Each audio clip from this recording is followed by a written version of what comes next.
All right, it is time for the CEO panel. All four CEOs that we just heard from airlines are going to come up right now. Pieter Elbers, Eamsiri, Campbell Wilson, and Tony Douglas, who has the best wardrobe in the airline industry.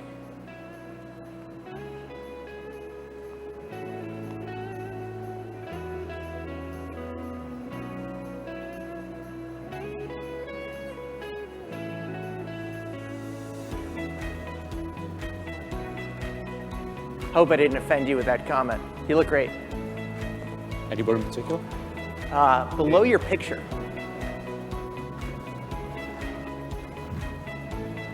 You want to take my planes? You want to take my sheet? All right, welcome back, gentlemen. Thanks. Glad to have you. Let's see. I'm in the presence of some very big airframer customers, including some big ones at Airbus. You guys have ordered, some of you have ordered hundreds of airplanes, others a little bit less. But I have like two questions for you. One, in a perfect world, can the market absorb this capacity? And the second question, can the OEMs deliver on your orders? Tony, you want to start on this one? I guess in part it goes back to the comment I made earlier with Danny. We're serving a market that at the moment within the kingdom, demand is massively ahead of supply. And I think that's clearly the case in India as well, and Thailand. So I think if you look at the fundamentals, growth is a given. And in some ways, a number of us, certainly us as a new national carrier, is going to have to work really hard to catch up, first and foremost, to where we should have been perhaps a decade ago, and then maintaining pace with a really fast-growing economy. So if you like, the problem set, the requirement, in our opinion, is crystal clear. In terms of the OEMs, like many of the other guys, I've been involved in the industry for many decades, and there's always been challenges out there, right? And there probably always will be. I am optimistic that the OEMs, notwithstanding what we're all familiar with at the moment, will come good. It might not necessarily deliver in exactly the way that was in Plan A, but of course there are many variations of Plan A. And I guess the only one difference we've got as a startup than the gentleman on my left is we actually don't have a Plan B.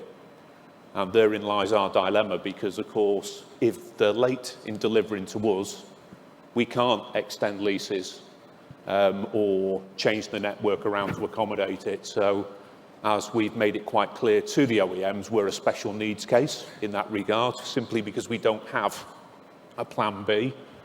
And it's took me 30 years of therapy in being able to lie in the leather chaise lounge and be as open as saying that we don't have a Plan B. But I think in some ways that plays to a comment that Alex made earlier. The greatest motivational speech in the world, in my opinion, is the following words: "You can't do it." And I think one of the things that the aviation industry has always demonstrated is we will do one way or the other. Great. Campbell, India is a very big market. You're an undersized airline. I'll make the assumption that you think that your market can handle all your capacity. Are you going to get the airplanes that you've ordered?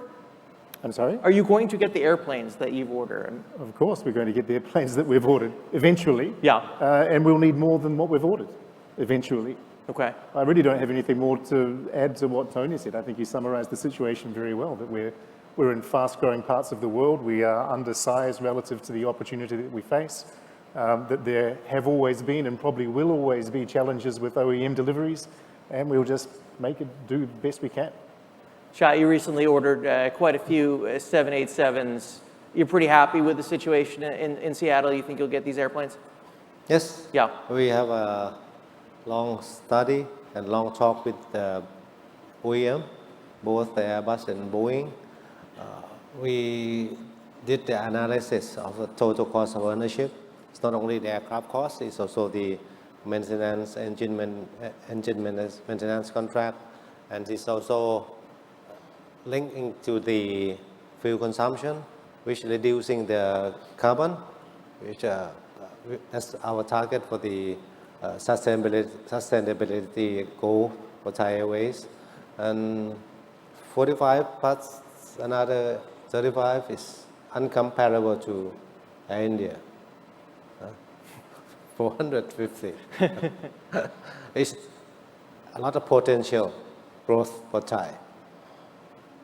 Peter, I suppose the question for you is about engines as much as airplanes. I mean, do you scratch your head wondering what's going on, or do you say this is part of the business, we're just going to wait? No, the number of supply chain challenges we're faced with is, of course, it's not normal part of running the business. As I shared earlier, I think we found a good way how to deal with it, or an acceptable way how to deal with it. But no airline wishes to be in that situation for sure. And if home is the fastest growing aviation market of the world, every plane grounded by supply chain challenges is one too many, and we have quite a few. But as I said earlier, we've taken a whole range of measures and a whole range of mitigating measures which enable us to live up to our capacity guidance and had a 20+% growth over the past year. Long-term view is they should get over it, and at one point in time we will be back to I would say a more normalized setting, even in these supply chain challenges. Having a bit of a longer-term view, and there again our order book of a little short of 1,000 planes is helping us to make sure that long-term ambition and even the 5-year ambition of doubling the aircraft in size and scale would be achievable. You all are very polite. I want to remind you that Michael O'Leary over at Ryanair met with media yesterday, and he used an expletive that I'm not going to use here to describe the situation in Seattle. But you're all sort of saying the planes will be here when they get here? No, I don't think it makes a lot of sense, right, to sit here, and that's a discussion one should have behind closed doors. Okay, all right. And Michael chooses his thing. I think let me speak for myself. We do our own approach. All right. You know, speaking of things going on behind closed doors, obviously I come from the United States. I cover Scott Kirby at United Airlines fairly closely. They bet their entire future on the 737 MAX 10. Now United doesn't know when that airplane is going to arrive, and the story is that Scott Kirby flew to Toulouse and he begged for airplanes. Do you think that he will get them? Do you think it's like appropriate to do this? You guys are way ahead in the queue, and the stories are that Kirby might actually get his airplanes. So who? Peter? You know, you should ask that to Airbus. I can only speak for we have a steady stream of deliveries coming in, and I expect those streams to come in. And there are a lot of commitments made by Airbus, and I don't know about their order book and their abilities to move up or down, but everyone is waiting for these planes. So I guess the answer is pretty simple to your question. All right. Tony, you have any thoughts on that matter? Look, I think as Peter said, it's really a question for Airbus, but you know, notwithstanding some of the technical challenges at the moment, not just with the airframers, but also with the engine manufacturers. Let's face it, you know, they've got some high-class problems when it comes to satisfying order books. Both of them are sold out for years and years and years to come. And, you know, that's the kind of challenge that they didn't have 5 or 6 years ago. So, as ever, there's a solution to it one way or the other. But fundamentally, you can't sell something that you haven't got. If you're sold out, you're sold out. Thank you.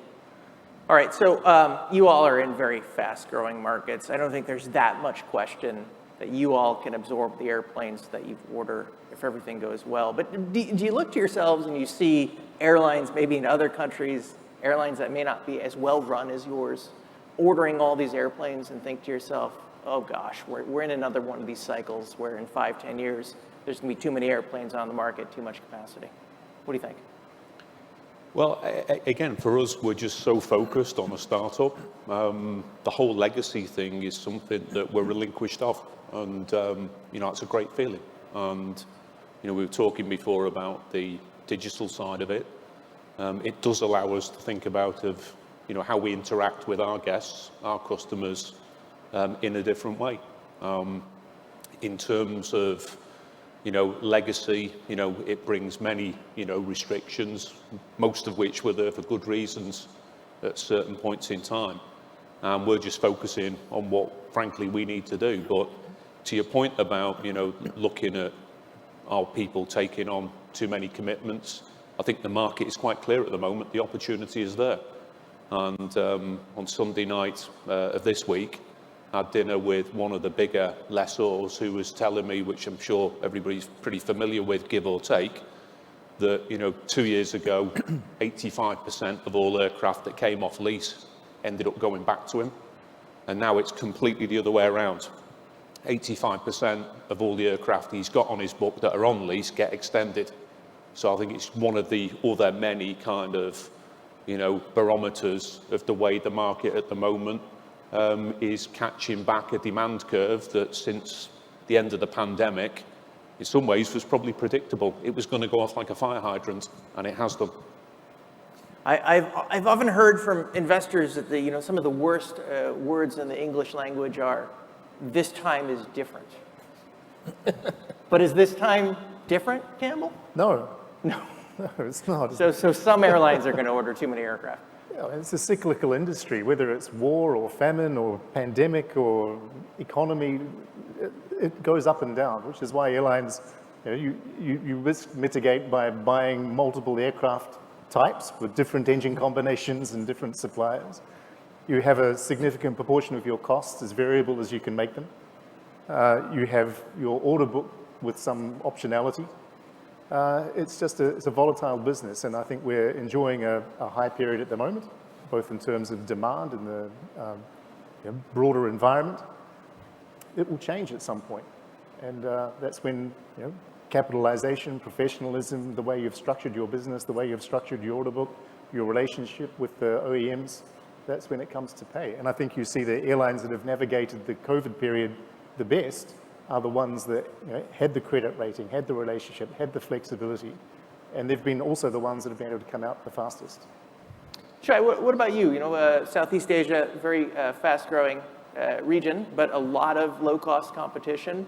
Tomorrow, I'm interviewing the CEO of the startup Really Cool Airlines from Thailand. I mean, where does this go eventually? Things are very good for your company right now. Do you worry about overcapacity? As a one-on-one interview with Danny, I touching a little bit already about the low-cost carrier. Thai Airways is the full-service airline. We know that we have some overlapping market with the low-cost carrier, but it's not 100% overlapping.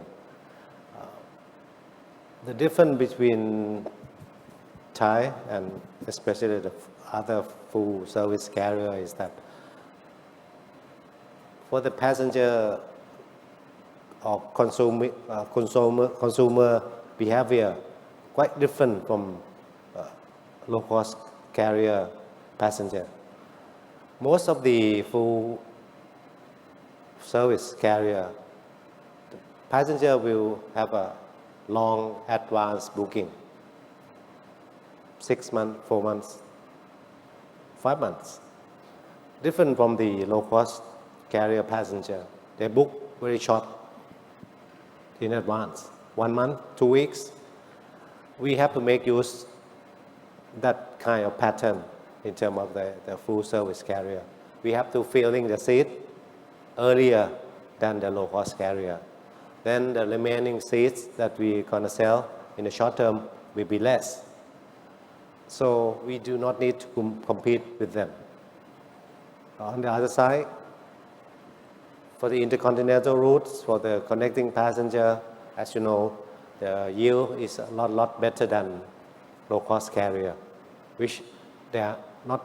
It's not their market. Intercontinental routes, it's not their market. It's a full-cost carrier market.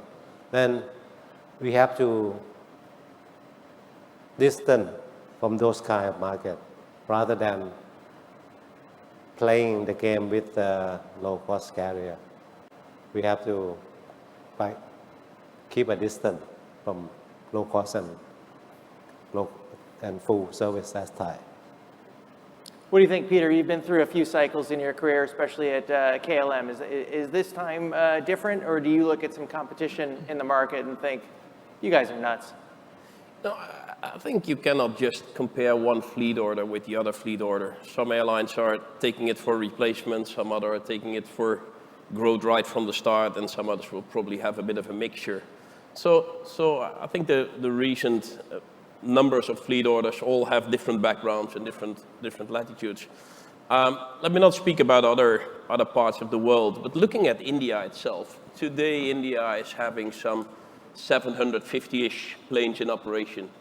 Think about that, 1.4 something billion people, 750 planes in operation. Compare that to China with a similar population in terms of population size. Look at the number of planes in operation there. Even if you were to add Campbell's numbers and my numbers together, we won't be able to today reach that number. So again, I would not like to speak about other parts of the world and fleet orders there, but speaking for India, the number of planes on order with the infrastructure being built, what has been built in the past and what's going to be built in the future. Finally, we get a second airport in Delhi. Finally, we get a second airport in Mumbai. I mean, look at the top 20 cities in the world in terms of population size. Probably all of them having multiple airports. India was not yet there until today, actually. But pretty soon, a new airport in Delhi will open, a new airport in Mumbai will open, and that will just enable further growth. So the number of fleet orders for specifically India, I would say, are matching really the size, the potential, the opportunity of the nation itself. So just looking at the holistic perspective for the entire world, I think it's a bit too simple to say too many planes are being ordered or this time it's different. I guess every airline is having its own ratio between what's replacement, what's new and what's growth. Again, speaking for India, 750 planes in total in the country today, in a 1.4 billion population, soon the third largest economy in the world, that is just a very small number. And a percentage of Indians with a passport, a percentage of Indians having access to air travel, that will all grow going forward. So I'm very confident on that number. Let me just emphasize the point that Peter's making. A couple of years ago, there were only 43 wide-body aircraft in Indian registration, commercial aircraft. Singapore has 150, Dubai has 250. It's just orders of magnitude below the potential. If you rank cities by population, Dubai only just cracks the top 20 by population in India. Singapore doesn't rank in the top 25. The opportunity in India is massive. So as Peter says, you're comparing apples with oranges. All right. I do want to have a little bit of fun with my next question because, Finally, Brian. Part of what being a moderator is you have to learn all you can about these airlines. And as I was trying to learn about IndiGo and Air India, we do these searches, and what would really come back is, like cockroaches on the plane and all these like viral stories about your airlines. You don't have that many airplanes. What's it like? You both are expatriates. Like, what's it like to run a business in this world where it seems like anything that happens on one of your airlines makes news? Well, every day is exciting. Yeah, things that in other airlines don't make the headlines certainly have a tendency to do so in India. You're incredible India. People are passionate about aviation for whatever reason. And it's fair to say that sometimes we do need to be better as an ecosystem and as an operator. But I think it's just the nature of interest in aviation is such that whatever is going will make a story. Peter, did it surprise you, this interest? No, it's not. India is not unique in that sense. I think the charm of aviation, it is always two sides of the same coin. It attracts a lot of attention when it's positive, and it also attracts a lot of attention when it's not positive. So opening of new routes, opening of new stations, that's attracting a lot of positive attention. But when something goes wrong in terms of delay or disruptions or IROPS, and recently we had a lot of fog in India creating a lot of turmoil, that's attracting a lot of attention. I think all these events are sort of helping us to further learn and improve going forward. So you cannot pick and choose when you want to have attention and when you don't want to have attention, right? So I would say it's part of the same equation. It's part of the same challenge to deal with it. And at times, I think we do very well, and at times there's room for improvement. And that's, again, it's not unique to India. But yeah, there's a lot of media and a lot of attention to that, and it's up to us to deal with that in the best possible way. Great, thank you. Tony, I wanted to ask you about your airline. You talked a lot with Danny about personalization. And that is hard to get right. You make an assumption that somebody is left-handed, and all of a sudden they switch seats with their spouse, and they wonder, why are you doing this? Or even if they are left-handed, they're like, well, I'm always used to my fork being over there. This is ridiculous. How are you going to get this balance right, and why is personalization so important to you? It's a great question, and with deep respect to my three colleagues on the left, and of course yourself. We're all gentlemen of a certain age, and there you go, I've said it.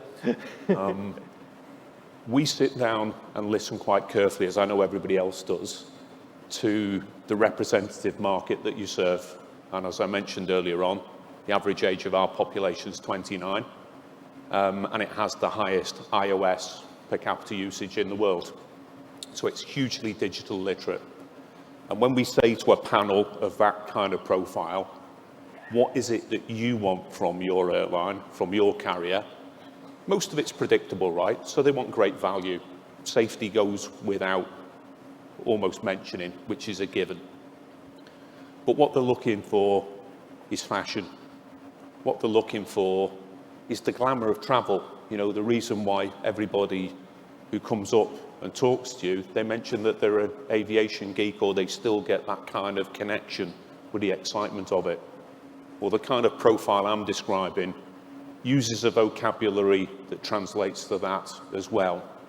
But what they also say to us is, look, we're a generation that uses online order offer for just about everything we do that satisfies our lifestyle.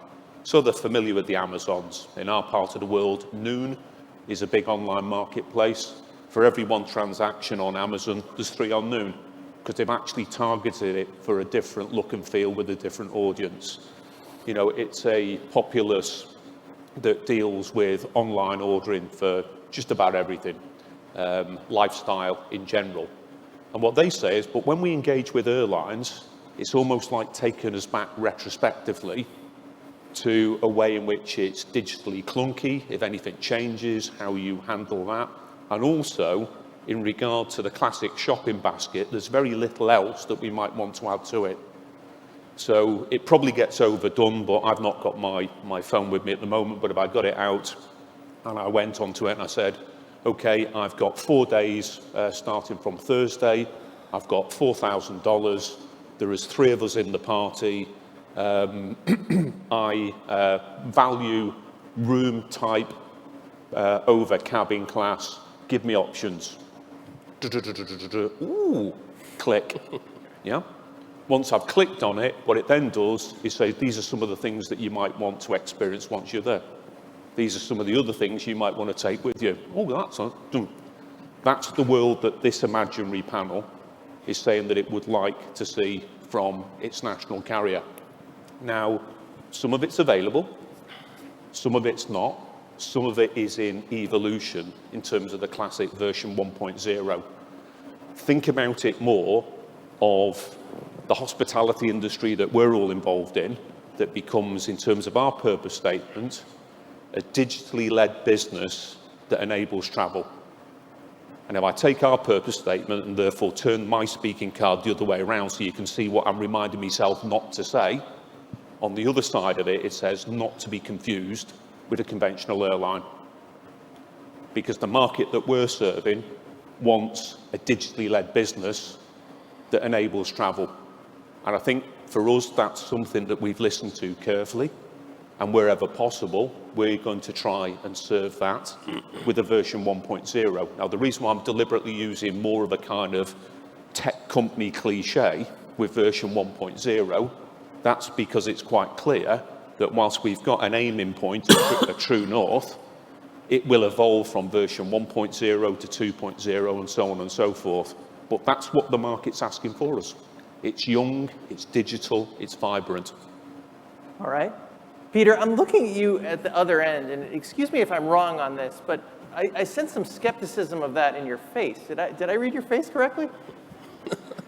No, I'm just wondering, one of the questions we have internally all the time, would our customers be ready to pay 1 or 10 rupees more if their cutlery is placed on the right or on the left side? And I guess the answer would be no.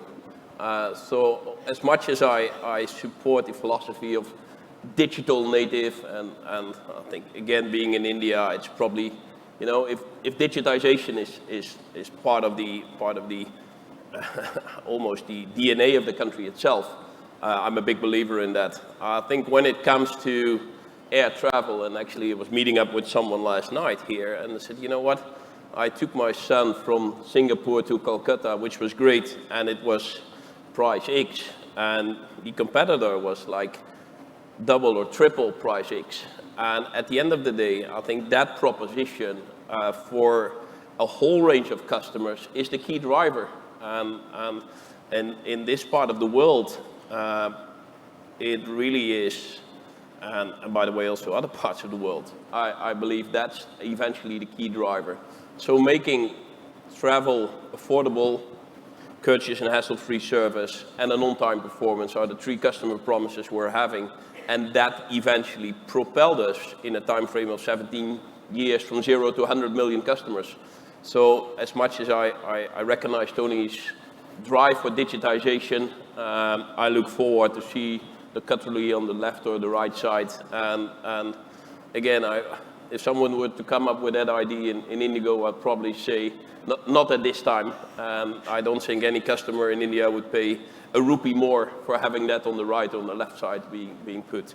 And I guess that is the driving factor. And maybe to my friend of Thai Airways, I think this whole classification of full service and low cost in itself is somewhat fading away, right?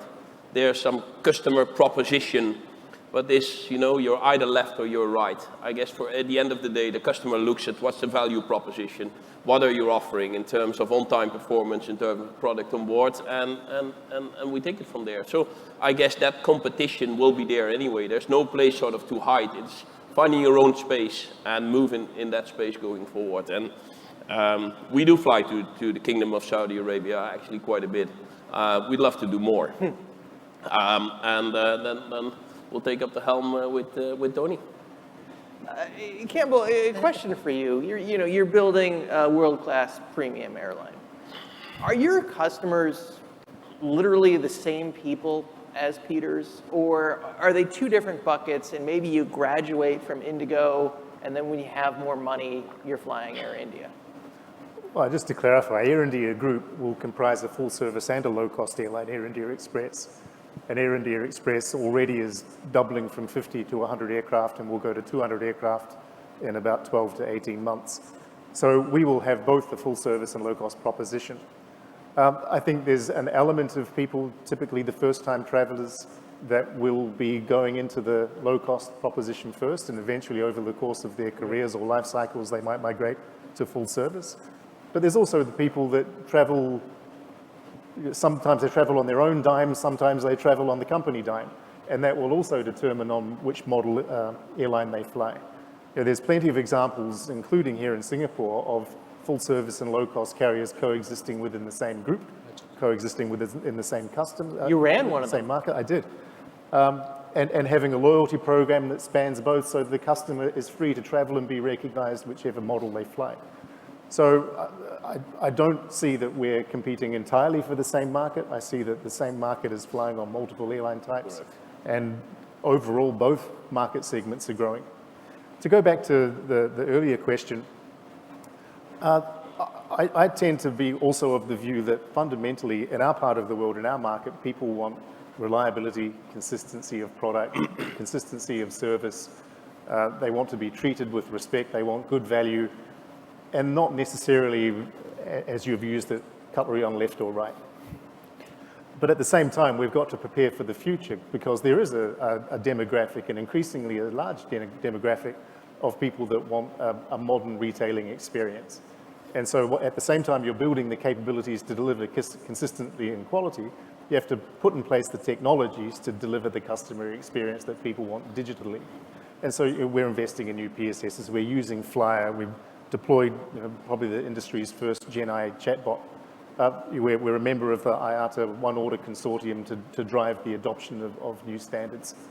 So we've got to walk and chew gum at the same time. Does the chatbot work? I'm sorry? Does the chatbot work? Try it. I mean, how many people in the audience have tried to use these chatbots? Go ahead and try it. It does? All right. Rather than just deliver you a list of links that you can go then follow the link inevitably to some answer that you could have researched on Google, the chatbot should deliver you the answer to your question straight away. All right. Peter, did you have something to say? No, I just wanted to say, I don't think you can put customers in, you're either this or you're that. There's the same people who are different type of customers at different times. And again, especially India, where for us, we have a lot of first-time flyers, but we also have business people traveling each and every week between Delhi and Mumbai. And if you have a 19 flights a day, that's probably one of the highest served routes in the world. And we do 19 of them a day. That's a lot of business-related travel. Still, it comes back to what are people ready to pay for? And what part are they ready to pay for? Is it for personalized service? Is it for reliability? And what's the price point you're doing? And again, there, I think India is an incredible price-sensitive and competitive market. It will change going forward. But I don't think you can say, Campbell is having a different set of customers than IndiGo. We're in that very same enormous pond of Indian travelers. And in that pond, there's different travel needs and different price points and different wishes to differentiate. Shai, I want to start with you for the next question. It's amazing to me that we've been here about 3 hours this morning, give or take, and we speak about India all the time. There's been very little discussion about China. I understand that outbound, tourism from China is low. Do you expect that business to come back? And after this, for the whole panel, what do you all see with China? Shai? Yeah, actually, right now we fly to 5 cities to mainland China. In the past, we used to fly about 8 cities in mainland China. Since last year, we think Chinese traveling will come back by end of last year, but it didn't be that case. We're waiting for the pick up traffic from China. People curious what's the reason. We have some talk with even some banks, our partner banks. What's the sentiment, the domestic sentiment for China traveling out of the countries? One of the answer that they gave to us is they have about the SOE, the state-owned enterprise, they put the policy to the employees that they're not allowing the employee to traveling out of the countries. That's one example. Not talking about the government officer. A government officer, they are very restrict on the traveling out of countries. Now, most of traveler, they just only travel among within domestic city. I think we have to wait for a while. Once the domestic economy improve, but especially for Thai, the longer it is, the better for Thai. I mean Thai Airways, not the Thai as a country. Because of the lack of air competition? Yes, because we don't have a capacity. The longer we wait, the better for us. But even with the existing capacity, we have a 42 flight per week to China. We still cannot fill in to 70 or 80%. That should be the good cabin factor for most of the route, 80%. But still nowhere near 80%. That's why we decide not to put more capacity into China for now. Yes. Thank you. Tony, you're building a network from scratch. You can fly your airplanes if they come anywhere you want them to go. Where does China fit in? So China's very much in the top of the list of priorities, and it's obvious why. Kingdom of Saudi Arabia, last year world's fastest growing economy, and of course China, the world's biggest or second biggest economy, and the trade between the two countries is significant. However, I and a number of my colleagues spent quite a bit of time in China at the back end of last year, 4 different cities, all the major ones of course, and none of them were connected direct to Riyadh. So I went to the first one via Qatar, and I returned via Dubai, and that's simply unacceptable. But I think the telling point for me was we had 2 media roundtables, one in Shanghai and one in Beijing, about 20 plus people involved in each of them. They were super, super well researched. Some of the things I kind of almost jokingly said before, they said to me, Cristiano Ronaldo lives in Riyadh. We're fascinated. We've been Google searching it. The Dakar Rally is on in January in the kingdom. We want to come. That's what they were saying to us. China wants access to the kingdom. The kingdom wants better access to China. It's as simple as that, and therefore we are in dialogue to make sure that we can facilitate that as early as possible within our network. This Ronaldo thing is really a big thing, huh? Say, Part of your talking point. I just found it fascinating that that's the way people play it back to us. You know, they talk about Karim Benzema and many others as well. But I think, you know, let's face it, it's the power of brand and how people associate with brands and how then people get curious to want to learn more.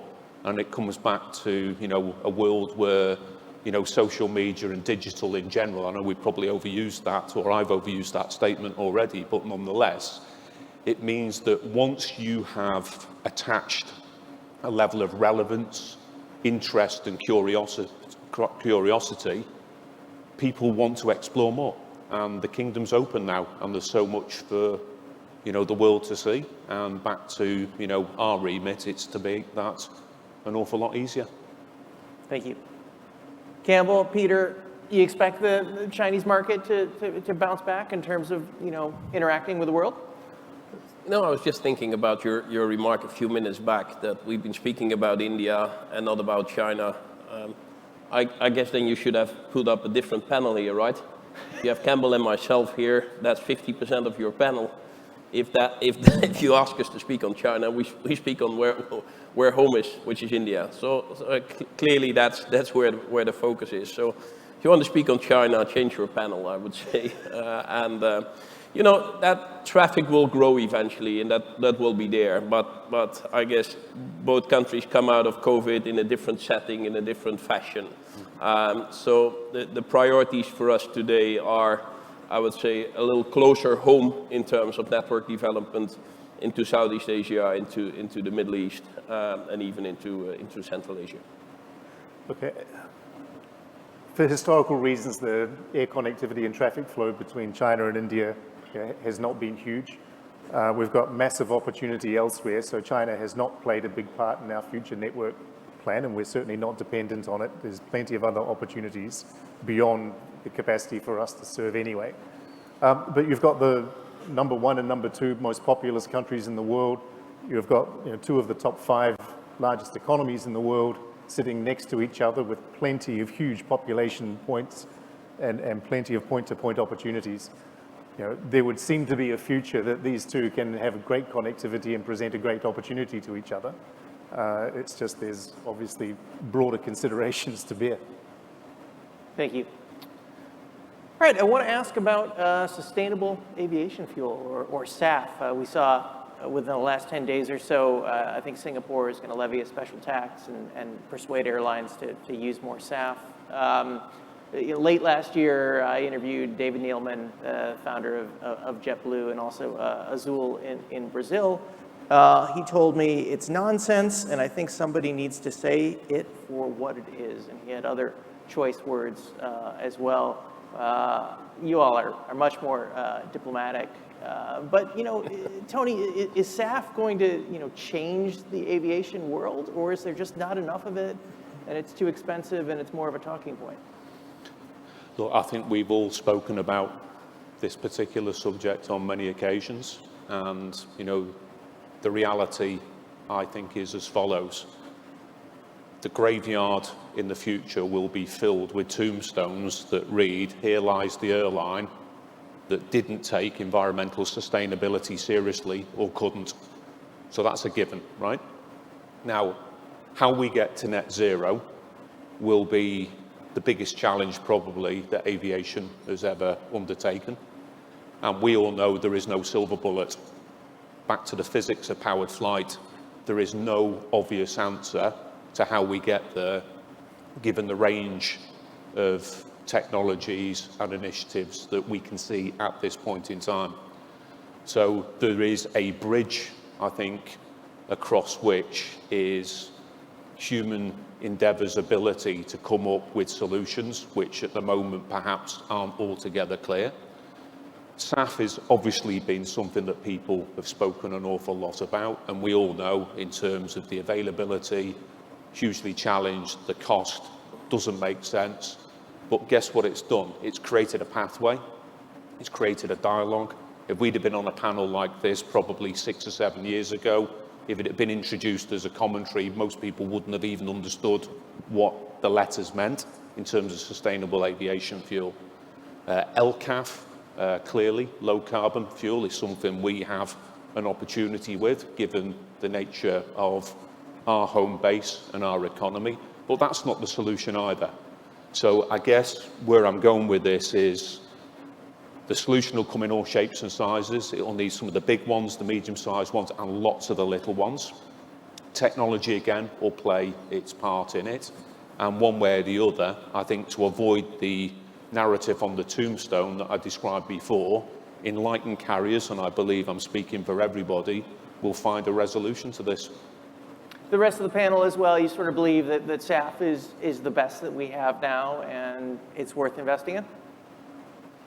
Just for myself, I think SAF is not only the responsibility of the airline. I think this is the responsibility of the whole nation. Everyone have to know that the carbon neutral is the main target for human mankind. It's not only the airline. At the end, if SAF, as we know, it costs us about 3 or 4 times more than a conventional jet. If the cost increase, it has to be increased. Everyone has to pay for it, not only the airline. Of course, the airline cannot hold back all of the incremental costs. If we all in the world, or even on this panel, paying the same thing to the improving the world, why the others don't pay it? I think we have to jointly responsible for the world, not only the airline. But the airline, we are ready to use, to implement it, but we need some guidance. The guidance, each country have their own guidance, different policy. European have a mandatory, but US have a incentive scheme. Asia, don't know yet. Depend on the countries. Singapore, I heard that they're just implementing the passenger fee, about 6 or 7 Singapore dollar per passenger to funding to the SAF. There's only one example that coming out from the government, especially from the ASEAN or the Asia PAC government. But the rest is, I have to admit, to my country also, the authority the government did not have a very concrete initiative or policy on the SAF, but we are Thai Airways who are the one who pushing to have a more clear or concrete solution how we make SAF be more available for the market, especially the feedstock problem. We cannot be or cannot reach the goal without sufficient feedstock. Thank you. Thank you, Chai. Thank you to the panel. I just want to mention that we're going to be hosting roundtables on the exhibition floor from 11:20, and we'll be back in this room at 12:25 for an interview with the CEO of Fiji Airways. Thank you to the panel, and thank you to all of you.